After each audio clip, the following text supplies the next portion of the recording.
Hey everyone, welcome to the Book Barn. Today we have a fun episode that takes us down memory lane. Ooh, that's right. We've got stories, opinions, romance, and maybe a little blushing. I'm Leisha. And I'm Lainey. And let's talk about a friend and her books.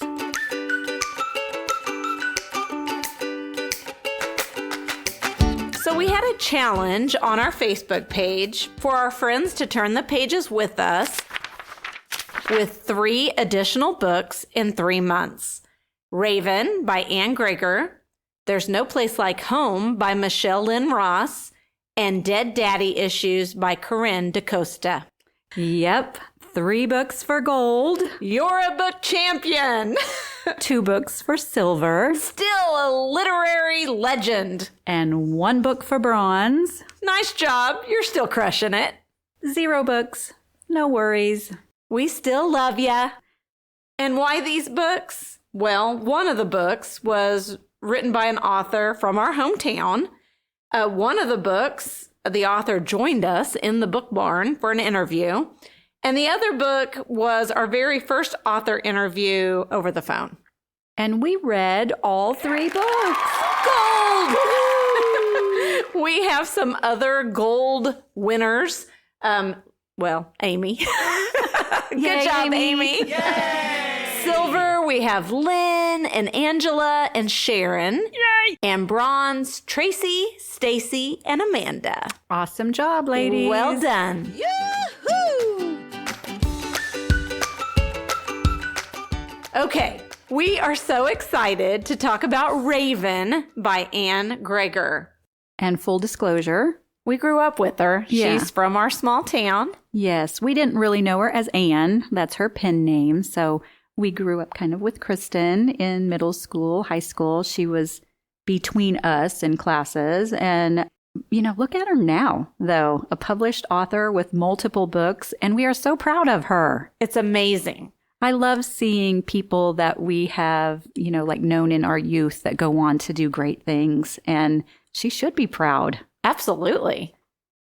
So this story is one that just kind of pulls you in right from the start. Yes.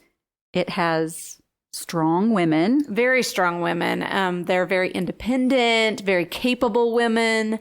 And then there's some pretty good looking guys. Oh, yes, there is. We have a little bit of mystery. Oh, yeah. I didn't like that guy. There is some very spicy scenes. Oh, my. This is not your grandma's romance novel. Unless you have a cool grandma. So she did not hold back. If you like romance with a little heat, and by a little, we mean turn on the AC and hide the book from the kids, then Raven is definitely for you. But, it isn't just about the steam. This book does have a rich backdrop in Irish heritage, Native American roots. Some railroad history as well. It does, yes. Do you have any Irish in your genealogy? Well, my maiden name was Bryant, and that's an Irish name, but honestly, I don't know how much. So, Fair. Yeah. I do as well. My grandma, she was a Berrigan, and her family came over from Ireland. Oh, so, right. yeah, a little bit. So we actually sent Anne some questions for a little behind-the-scene Q&A. She didn't want to be on the mic. We did try. We did. Which, that's okay. That is okay. Open invitation if you ever want to come, Kristen. But her answers are so good, and we'll be reading a few of those in just a little bit. Yeah. So let's dig into the heart of this story, starting with Raven Byrne. I enjoyed her. She's a woman who's quietly strong. She knows what she wants. So these 3 sisters that are in the story, their parents had died. And because of that, they're very close in age, right? They are. They're only like a year apart, all So 3 of them. super close, tight-knit, have each other's backs. They tease each other. They live together. They even work together. Yes, they're opening this interior design firm, and that's actually where they meet our men in this story. Oh, and these men are wealthy, Yeah. good So looking. this story is mainly about Raven. Yes. the oldest sister. And then in comes Bran O'Phelan, and he is the older brother of the O'Phelan brothers. And he meets with Raven and hires her pretty much on the spot to redecorate their pub. Wolves, right? Wolves Irish Pub. Yes. And at first, I think he kind of springs that on his brother and father. But after they all meet the women and get together, they're all on board with it. Absolutely. These three beauties. So it is a romance. It is. You know, Lainey, there were some scenes that kind of might make you pause and look over your shoulder a little bit, maybe turn the page really fast. Or as one of our friends says, read it again. Fair warning. If you're more of a Hallmark-only reader, maybe proceed with caution. Or with a glass of wine. And like we said, there's a little mystery, a little bit of danger that kind of creeps in. We have this character, Samuel Delton. Yes. He wants revenge, I think. Oh, gosh, he was creepy. He was so creepy. It did give the story, you know, some weight and some urgency. I think it made me root for Raven and Bran even more. I agree. Well, there are some beautiful settings in this book. Ireland. Yes, a little bit of it is in Ireland, and we get some great descriptions of the Irish countryside. And we have that fabulous Oklahoma ranch setting where the O'Phelans are. That pond. They had Good times. Yes. Gosh, the pond that they had built sounded amazing. It really did. So you can tell that she did her research. There's a rich cultural layer, and Anne actually has a background in history, and that definitely comes through. It's a strong debut novel and a great start to the trilogy. Yeah. I'm definitely curious about what happens with Raven's sisters, River and Rowan. I do want to say Anne sent us copies of her books, and the covers of these books are beautiful colors, and they're just very nice. And thank you, Anne. Yeah, thank you. Very eye-catching. Yeah. So, should we get started? I think we should. With Anne's interview. We reached out to Anne, and she was kind enough to answer a few questions for us. So first, we wanted to know, what sparked her journey into writing? Was there a moment when she just knew it was her thing? So Anne told us that she has always been a book lover, and as a kid, she would check out stacks from her school library, and then she'd head right across the street to the public library for some more.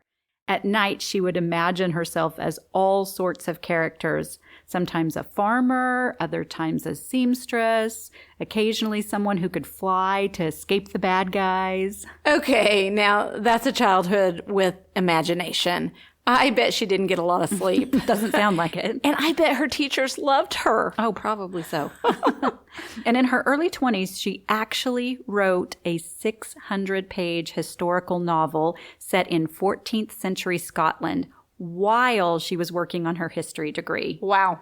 She says that the book's still in a drawer, but the characters still speak to her. Publish it. I know. So her master's thesis was proving that Catholicism wouldn't have reached Oklahoma, which is Indian Territory at the time, if the poor, ravished Irish Catholic immigrants hadn't worked the Transcontinental Railroad, many of whom eventually settled in the territory and married Native Americans. That was fascinating to me because, well, as you know, my family has 3 generations of railroaders, so yeah. I thought that was interesting. She also wrote book reviews on her website, Whiskey and Wit Book Reviews, now annegregor.com, for several years. So she's been writing for a long time. She has. We also asked her about her writing routine and if she has one that she swears by. Well, she's up by 5. We have that in common. And while working out... Not that in common.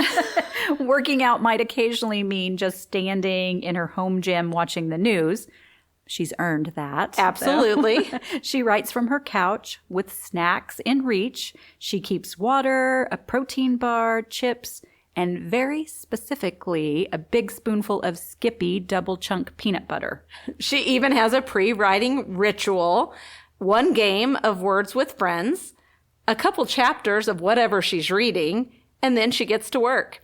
She writes until lunch, reads a little more, and then writes until 5. And honestly, it sounds like my dream day. Oh, mine too. It sounds wonderful.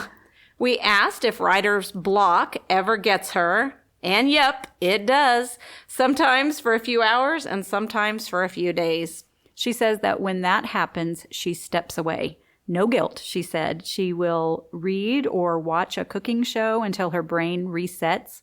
Writing outlines was a big game changer for her. She'll make detailed outlines, but leaves some gaps or blank lines so that she can keep moving and circle back once the ideas show up. Pretty smart strategy. We also asked what she's working on now, and fans of Raven, take note. So Anne is wrapping up Mirren, the 3rd book in the Scottish Lion series, which is actually the 6th in the Irish Wolves world, since the characters all overlap. And Anne says that it'll serve as kind of an epilogue to the Lion storyline. But there's more. She just signed on. Lainey, listen to this. She just signed on for a new 5-book series about the next generation of the Wolves and Lions families, plus a historical romance about the Byrne sisters' Irish and Native American ancestors. Wow. That's a whole literary universe she's building. I know, and it makes me exhausted too. Right. But we wanted to know what advice she had for aspiring writers. And Anne says, write down your goals, but don't make them unrealistic. But she's got some pretty lofty goals. Yes, she does. But give yourself room to grow. Obviously, she has. And before you even write your book, she says, do your homework. Know the publishing world. Self-pub, Kindle, traditional routes. Whatever you choose, understand it first. Oh, that's really good advice. I agree. So we wrapped up by asking her about her influences. She couldn't choose just one favorite author, though she said if threatened with losing whiskey and peanut butter, then she'd pick Ken Follett. High stakes, but solid choice.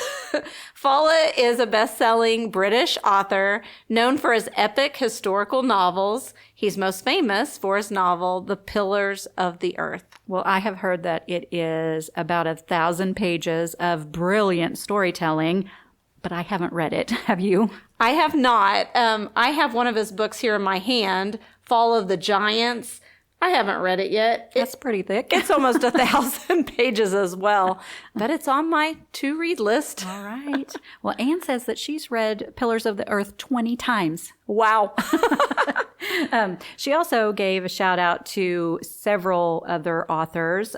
She likes authors like Patricia Briggs, Diana Gabaldon. Ooh, the Outlander series. Yeah, a lot of fans of that, right? Sarah J. Maas and J.R. Ward, Rebecca Yarros, Helen Harper, and many more. And she said many more that she hadn't even listed. When we asked what to expect from her upcoming Scottish Lions book, she said the next one's called Irish Goodbye, and it's going to shock her readers in a way they've never seen before. Well, now we're really on the edge of our seats.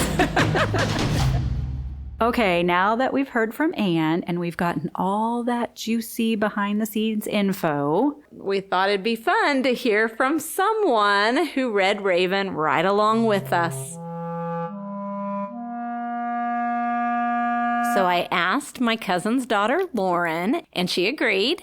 She's going to give us a book review. Lauren lives in Northern Virginia. She was the flower girl at my wedding 35 years ago. Aww. I know. She's married. She has 2 beautiful girls, and she picks out really good books. that's awesome. So let's give her a call.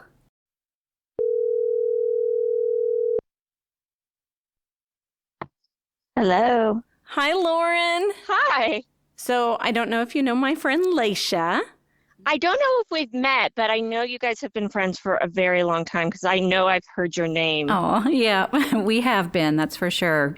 Well, thank you very much for taking the time to speak with us today. Yeah, this is so fun. So we do have a few questions that we wanted to ask you. I guess Lainey gave you a heads up on that. Yeah. Okay, so we're going to start off with, what is your all-time favorite book?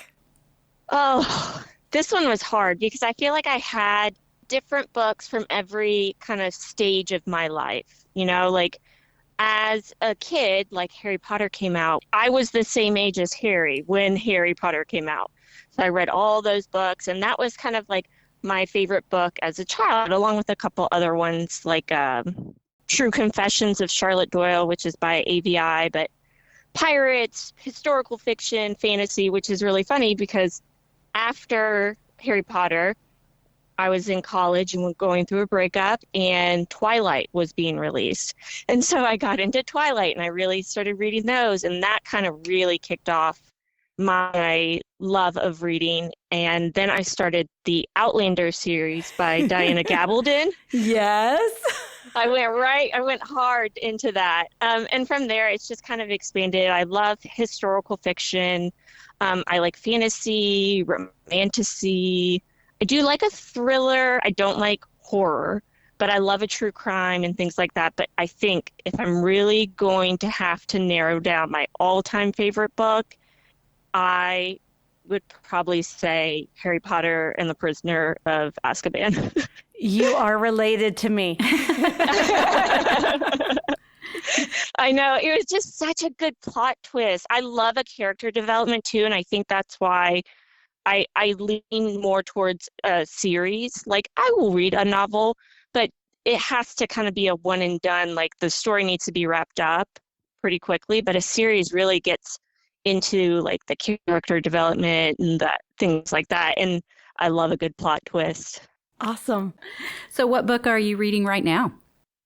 So I usually tandem read. Like, I will read like 2 or 3 books a week, and then I will also listen to audiobooks at the same time. So right now I am physically reading The Couple Next Door by Shara LaPenny. It's thriller-esque, kind of like a whodunit. Like the Lindbergh baby, this couple, their baby gets stolen from their own home, but they're in the neighbor's house next door with the baby monitor. And it kind of goes through that. I haven't finished it, but I kind of see where the story's going at this point.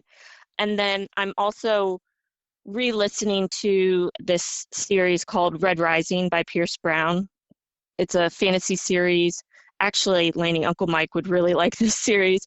They are colonizers of Mars, but it's like a dystopian hierarchy system. Kind of like it starts off with like very Fourth Wing Hunger Games, where they're out of school to learn and things, but they're learning war. There are tiered levels to the society, kind of like Divergent or Insurgent, but it's more adult based and it's in space. So that's kind of cool. I love that you know Uncle Mike so well because he is so into space. Yes. Yes. And then I just listened to, it's called Meet You in the Middle, and it's definitely like a beach read. It's by Devin Daniels, and it's a Democrat intern or lobbyist. I can't remember.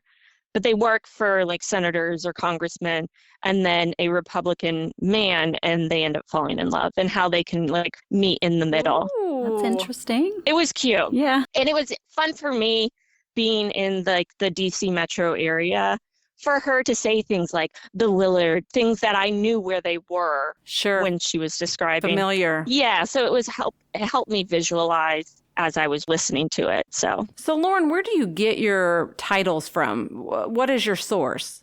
So if it's a physical copy, it's usually either given to me by a friend, or I find it at Target and Barnes and Nobles. Actually, we went into Barnes and Nobles the other day, and I just got one by E.E. Schwab called The Invisible Life of Addie LaRue. So it's more like I have a wish list on Goodreads, and I'll just pull it up if I'm somewhere and I'm like, I want a book. You know, it's kind of like I want a treat. Some people get Starbucks. I get a book. So I use Audible. I have a few like favorite narrators that I like. Like I really love the narrator from the A Court of Thorn and Roses series. So popular, that series. Let me see if I can find her name. Yeah, Amanda Lee Cobb. I'll search by narrators too, because a lot of the times I will reread things or I'll fall asleep to things. And so I never really get rid of the titles in my Audible. And then I will go back and also reread things. So I'm very much like a comfort reader. I will obviously try new things, but if I start reading something and I'm like, I'm not going to be interested in this, I will abandon ship on some stories.